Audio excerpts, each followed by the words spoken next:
حکم دینے کا کہ قانون اس طرح نہیں یہ بناؤ اور یہ نہ بناؤ، یہ اختیار نہ ان بار کاؤنسلز اور بار ایسوسی ایشنز کے مطالبے پہ جو کہ وہ 20 سال سے کر رہے تھے، اور سپریم کورٹ اپنی فل کورٹ بنا کے رولز نہیں تھے بنا رہے. جو قانون آپ نے بنایا اس پہ بڑی انگلیاں اٹھائی گئی کہ آئین میں ترمیم ہونی چاہیے تھی. آج پارلیمان کا سر جو ہے وہ فخر سے بلند ہے کہ سپریم کورٹ نے کہا کہ یہ قانون ٹھیک بنا اور یہ اختیار پاکستان کی پارلیمان کا تھا عوام کے لیے قانون سازی کا، اور یہ کام وہی کریں گے.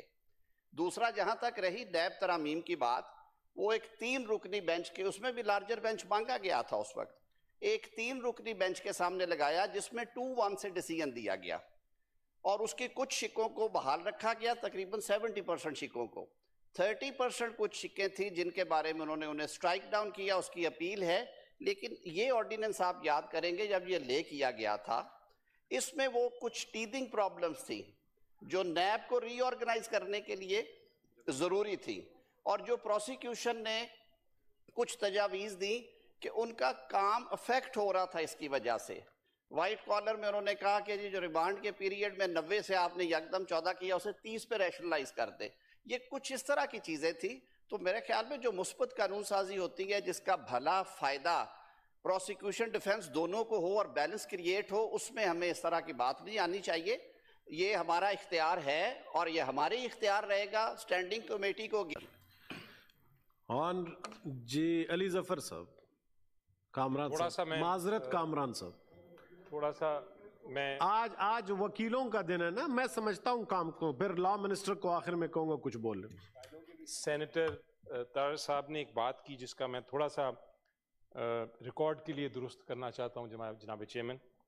انہوں نے کہا کہ قانون سازی کی، ہم نے امینڈمنٹ کی،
اس دن بھی فلور آف ہاؤس پہ کہا تھا کہ یہ قانون سازی پرسن سپیسیفک نہیں ہے.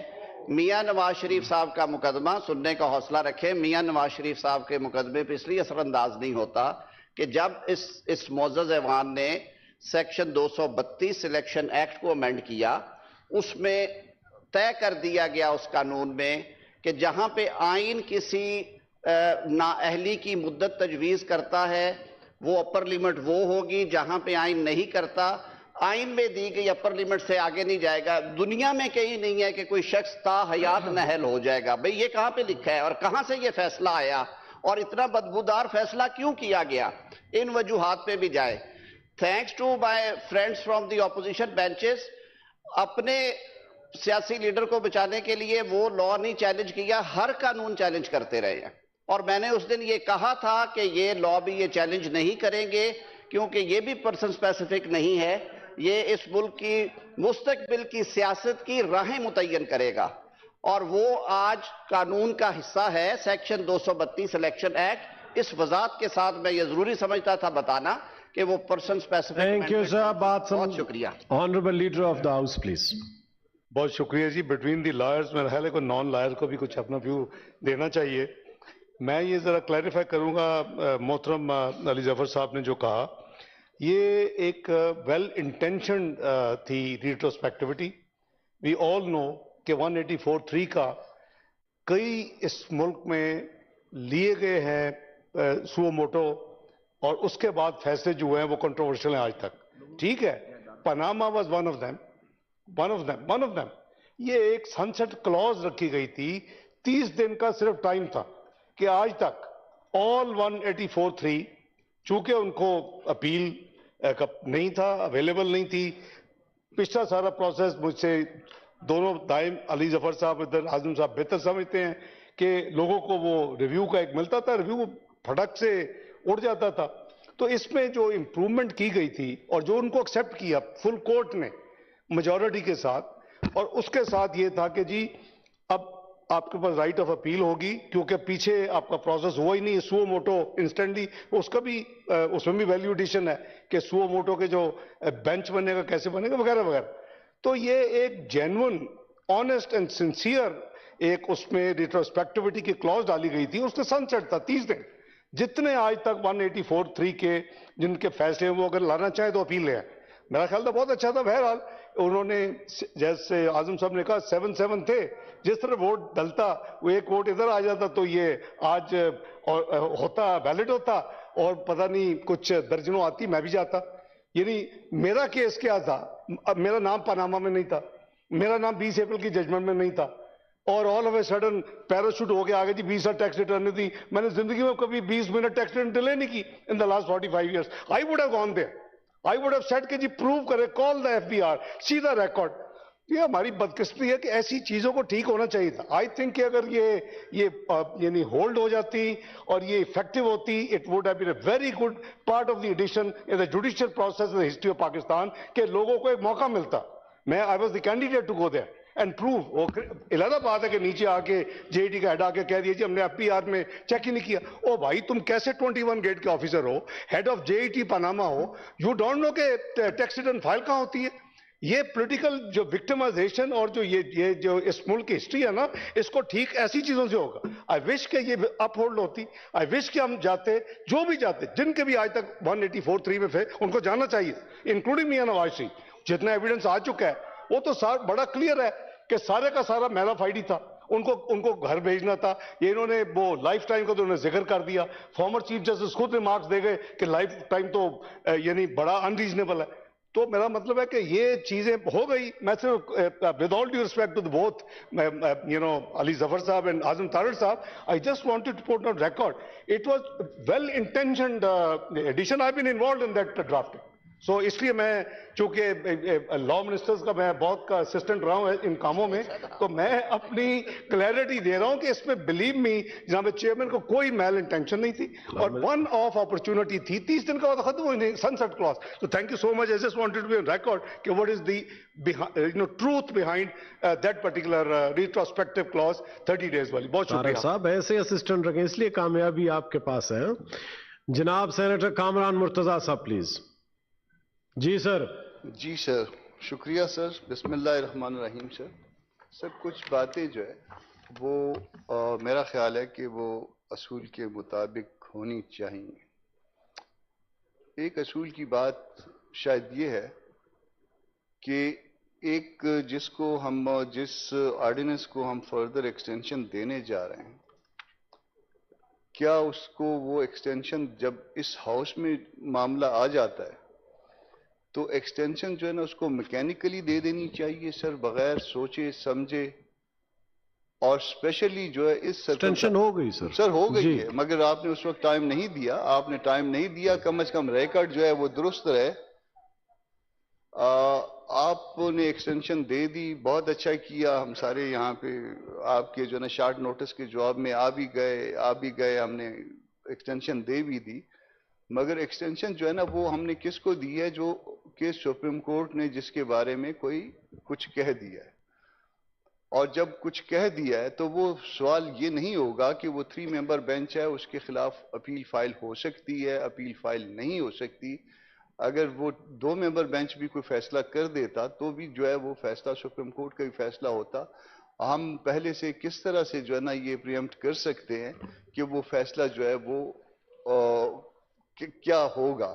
تو جب ہم پریمپٹ نہیں کر سکتے اور ایک فیصلہ موجود ہے اور اس کی موجودگی میں ہم اس کو ایکسٹینشن دے رہے ہیں, تو کیا یہ درست ہوگی ایکسٹینشن یہ ایک بات سر. دوسری بات یہ ہے کہ اس سے پہلے جس جو امینڈمنٹ ہم نے جس کو ہم نے ایکسٹینشن دی ہے، یہ ایکسٹینشن اس قانون کو دی ہے جو ایکٹ آف پارلیمنٹ تھا، اس میں ہم نے تبدیلی کی ہے.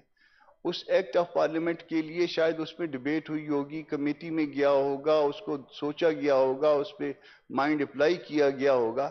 آج نہ ہم نے اس پہ سوچا ہے، نہ ہم نے اس پہ کوئی مائنڈ اپلائی کیا ہے، اور ہم نے اس کو جو ہے نا وہ اس کو بغیر سوچے سمجھے کمیٹی میں بھجوائے ہم نے اس کو وہ کر دیا. اور وہ جو پہلے جس چیزوں میں ہم نے اس آرڈیننس کے ذریعے امینڈ کیا تھا اس قانون کو، اس کمیٹی کا جو مطلب پارٹیز جو انٹرسی پارٹیز جو کمیٹی تھی اس کا میں بھی ممبر تھا، تو اس میں ہم نے شاید کہیں نہ کہیں پہ ڈیبیٹ کر کے جو ہے نا وہ کمیٹی نے اس میں امینڈمنٹ کی تھی. تو اس کو اس طرح سے ایک پارلیمان کے قانون کو پہلے امینڈ کر دیا جائے آرڈیننس کو، پھر وہی پارلیمان جس نے وہ پرانی قانون سازی کی تھی اس میں اس امینڈمنٹ کو پھر اس طرح سے اپروو کر دے، ڈائریکٹلی نہیں انڈائریکٹلی.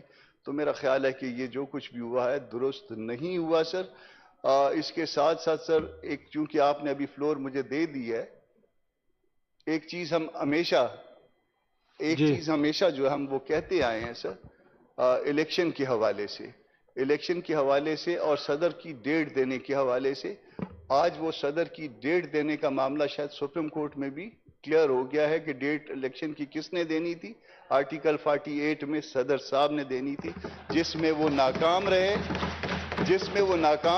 ایک تو وہ ویسے ہی جو ہے نا آرٹیکل 44 میں ایکسٹینشن پہ ہیں کہ جی جب تک صدر نہیں آئے گا، مگر چونکہ ایک دستوری پروویژن جو ہے اس کو وہ سمجھنے میں یا تو ناکام رہے ہیں یا اس پہ عمل کرنے میں ناکام رہے ہیں. تو میرا خیال ہے کہ ان کا ریزگنیشن بنتا ہے.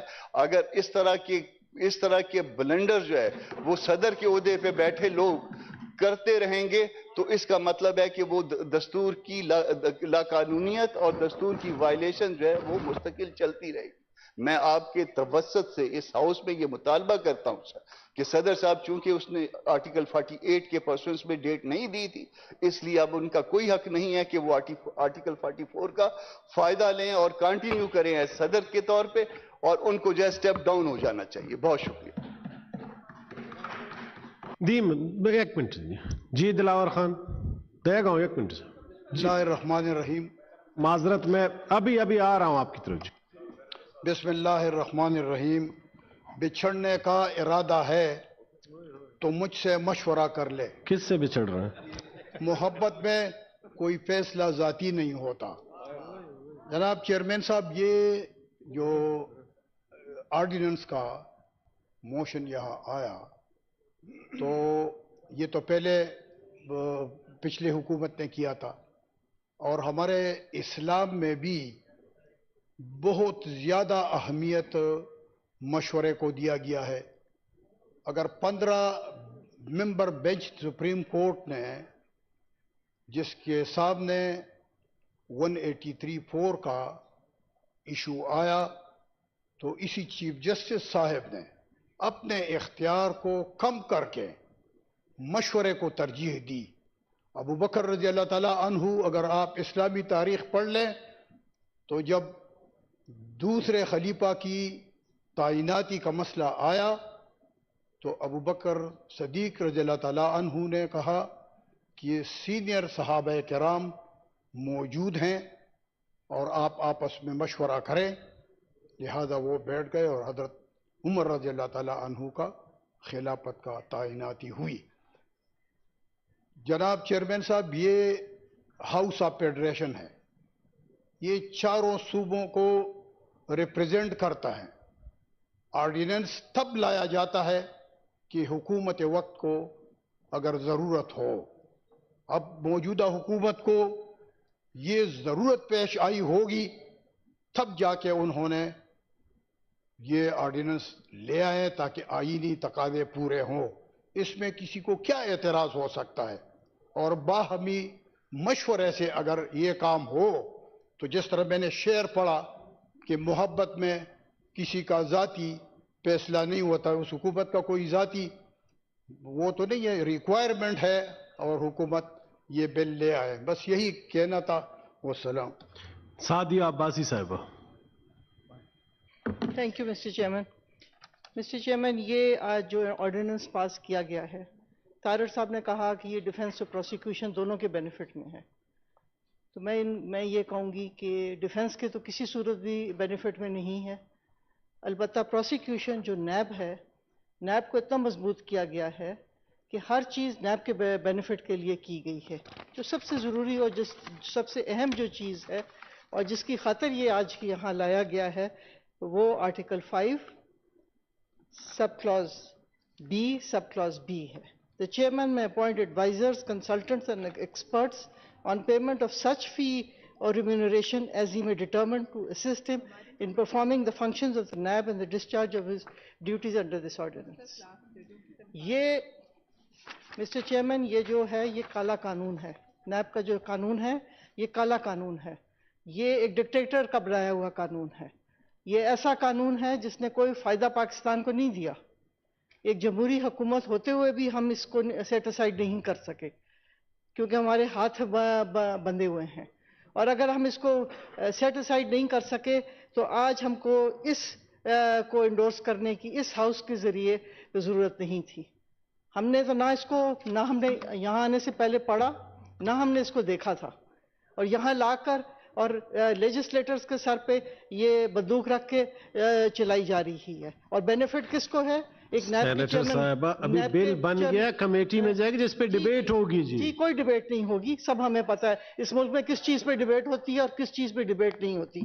دوسری بات میں یہ کرنا چاہتی ہوں مسٹر چیئرمین کہ آج ایپٹما نے اخبارات میں کروڑوں روپے کے اشتہار نکالے ہیں، جس میں ایک انٹرم سیٹ اپ جو ایک نیوٹرل سیٹ اپ ہوتا ہے، اس کے وزیر اعظم اور اس کے وزراء کی تصویریں انہوں نے لگائی ہیں۔ انہوں نے کہا ہے کہ دن دگنی رات چگنی ترقی ملک کر رہا ہے۔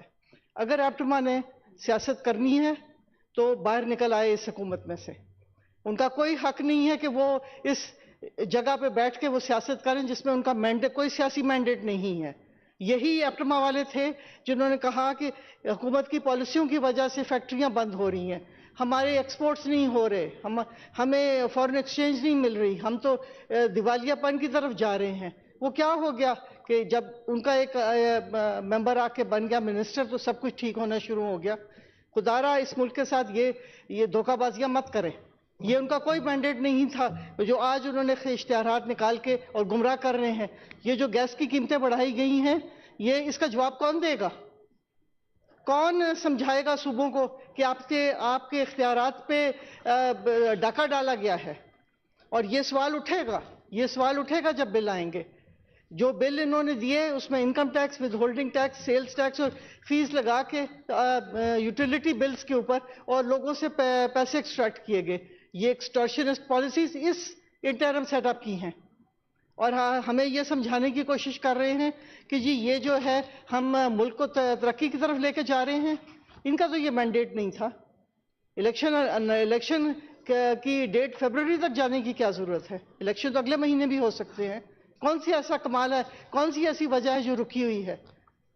لیکن جن کا کوئی مینڈیٹ ہی نہیں ہے، جن کا کوئی حق ہی نہیں ہے، وہ آ کے آج یہ بتانے کی کوشش کر رہے ہیں کہ ہم سب سے بہتر ہیں، اور ہمیں گمراہ کرنے کی اور ہماری توہینیاں کر رہے ہیں جو ملک کے سیاست میں ہیں۔ ہم لوگوں نے اپنا سب کچھ اس ملک کی خاطر قربان کیا ہوا ہے۔ 40 سال سے اپنے گھروں کی طرف توجہ نہیں لوگ دے سکے ہیں، اس لیے کہ یہی افراتفری اس ملک میں مچی ہوئی ہے سیاست کی۔ کبھی ایک آتا ہے، کبھی دوسرا آتا ہے، کبھی تیسرا آتا ہے، کبھی چوتھا آتا ہے، پھر ان کو گھما کے پھر سے لایا جاتا ہے۔ اس لیے یہ سوچنے کی باتیں ہیں، اور اس ہاؤس کو بھی سوچنا چاہیے کہ کیا ہماری توہین نہیں ہے یہ جو آج ایپٹما نے کیا ہے اور جو انہوں نے اشتہارات نکالے ہیں؟ اور کیا ہم سوال نہیں کر سکتے کہ گیس کی جو قیمتیں آپ نے بڑھائی ہیں اس کی کیا جسٹیفیکیشن ہے، اور کس طرح یہ قوم دے گی، اور کب تک لوگوں کا خون چوسا جائے گا؟ بہت بہت شکریہ Mr chairman. Honourable senator Bizenjo sahab, sir آ رہا ہوں جناب۔ ڈاکٹر صاحب حوصلہ رکھ